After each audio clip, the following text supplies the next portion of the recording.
গাজাকে কেন্দ্র করে ঘোষিত নতুন শান্তি পরিষদ শুনতে যতটা মানবিক উদ্যোগ মনে হয়, বাস্তবে সেটাই ততটাই জটিল ক্ষমতার খেলা। ডোনাল্ড ট্রাম্প নিজে চেয়ারম্যান হয়ে যে কাঠামো দাঁড় করিয়েছেন সেটি শুধু একটি যুদ্ধবিরতি রক্ষার উদ্যোগ নয়, বরং অনেক বিশ্লেষকের চোখে এটি একটি নতুন ধরনের আন্তর্জাতিক ব্যবস্থার পরীক্ষামূলক সংস্করণ।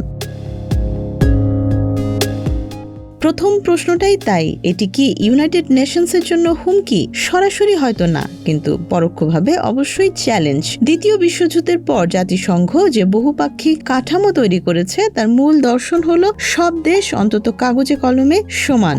সিদ্ধান্ত আসে আলোচনার মাধ্যমে, ক্ষমতা থাকে ভাগ করা। কিন্তু ট্রাম্পের এই বোর্ড অব পিস সম্পূর্ণ ভিন্ন এক দর্শনে দাঁড়িয়ে। এখানে কেন্দ্রীয় চরিত্রে একজন ব্যক্তি এবং সেই ব্যক্তি নিজেই সিদ্ধান্তের শেষ কথা। ফলে এটি এক ধরনের ব্যক্তিকেন্দ্রিক বহুপাক্ষিকতা যা জাতিসংঘের নীতির সঙ্গে সাংঘর্ষিক।